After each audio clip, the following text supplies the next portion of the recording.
नेपाल की योगी ने लिया तगड़ा एक्शन। पूर्व प्रधानमंत्री केपी ओली शर्मा गिरफ्तार। नेपाल में क्यों मचा हाहाकार। भारत के लिए आई अच्छी खबर। बालेन शाह ने लिए 5 ऐसे फैसले जिससे भारत हुआ खुश। नए प्रधानमंत्री ने उड़ा दिया गर्दा।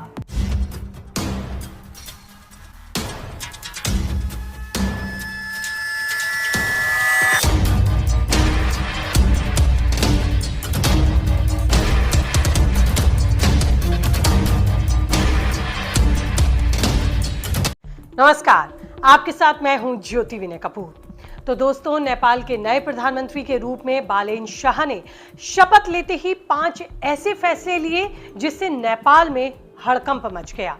वहां के पूर्व प्रधानमंत्री केपी ओली शर्मा की गिरफ्तारी ने हर किसी को हैरान कर दिया। लेकिन भारत के लिए सबसे बढ़िया खबर नेपाल से आई। नेपाल के प्रधानमंत्री अपने देश के लिए क्या कुछ बड़ा करने जा रहे हैं, क्या ऐलान किया गया और भारत के लिए कौन सी खुशी की बात है, वो कौन से 5 बड़े फैसले हैं जिसने सबको चौंका दिया लेकिन भारत को दी गुड न्यूज। ये सब कुछ आपको बताऊंगी इस रिपोर्ट में, तो अंत तक बने रहिएगा हमारे साथ। आपके साथ मैं हूं ज्योति विनय कपूर। तो नेपाल हमारा पड़ोसी देश नहीं बल्कि बिल्कुल भाई जैसा है, इसमें कोई दो राय नहीं। नेपाल से मनमुटाव हुआ लेकिन फिलहाल सब ठीक होने वाला है, यानी कि नेपाल के भाइयों के लिए भी अच्छी खबर है। कुल मिलाकर बालेन शाह के प्रधानमंत्री बनने के बाद जिस तरह के फैसले सामने आए, उसने वहां की सियासत में हलचल बढ़ा दी। लेकिन सबसे जरूरी बात यह है कि इन फैसलों का असर सिर्फ नेपाल तक सीमित नहीं है, बल्कि भारत पर भी इसका सीधा असर पड़ने वाला है।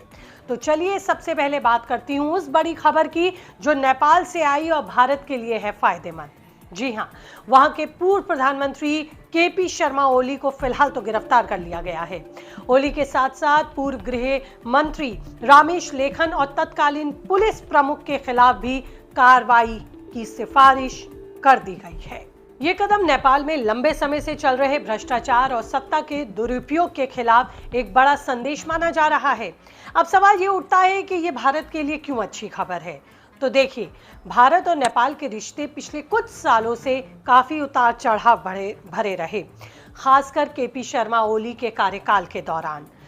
तमाम ऐसी बयानबाजी होती रही, कभी सीमा विवाद को लेकर तनाव बढ़ा, लेकिन कुछ ना कुछ ऐसा हुआ कि रिश्तों में खिंचाव आया।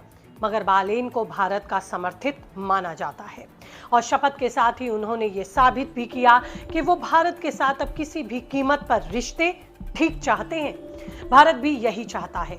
तभी तो प्रधानमंत्री नरेंद्र मोदी ने भी बालेन शाह को बधाई दी और दोनों ही देशों के बीच बेहतर तालमेल की उम्मीद जताई। अब बात कर लेती हूँ बालेन शाह के उन 5 बड़े फैसलों की जिनकी चर्चा हर तरफ हो रही है।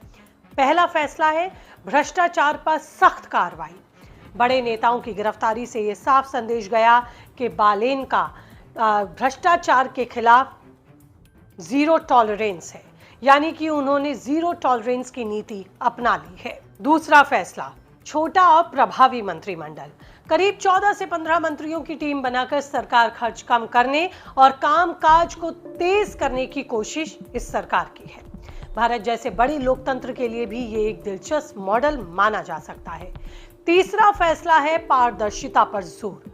बालेन शाह ने साफ किया है कि सरकारी कामकाज पूरी तरह से पारदर्शी रखा जाएगा। इससे निवेश का माहौल बेहतर होगा और भारत के कारोबारी रिश्ते भी मजबूत होंगे। साथ ही नेपाल में ज्यादा भरोसे के साथ निवेश कर सकेंगे बाकी देश। चौथा फैसला है जेनजीज आंदोलन को न्याय। साल 2025 में हुए युवा आंदोलन में जिन लोगों की जान गई, उनके परिवारों को न्याय दिलाने की प्रक्रिया तेज हो गई है। पांचवा फैसला है विदेश नीति में संतुलन। भारत के साथ साथ रिश्ते सुधारने के साथ चीन और अमेरिका के साथ भी संतुलन बनाना, ये नेपाल को एक मजबूत और स्वतंत्र पहचान देगा। अब बात कर लेती हूँ योगी के मॉडल की, जिसकी चर्चा सबसे ज्यादा है। कई लोग बालेन शाह को नेपाल का योगी बता रहे हैं। इसकी वजह है उनका सख्त प्रशासनिक रवैया, तेज फैसले लेने की क्षमता और भ्रष्टाचार के खिलाफ जीरो टॉलरेंस। भारत में योगी आदित्यनाथ की कार्यशैली से उनकी तुलना भी की जा रही है। हालांकि ये तुलना राजनीतिक है। नेपाल में बालेन के आने से बहुत कुछ बदल सकता है। नेपाल ऐसा देश है जो शांति के लिए जाना जाता है, मगर बीते कुछ समय में चीजें ठीक नहीं थी जो अब ठीक होती नजर आ रही हैं। क्योंकि भारत के रिश्ते सुधरेंगे तो नेपाल के लोगों पर भी इसका असर पड़ेगा।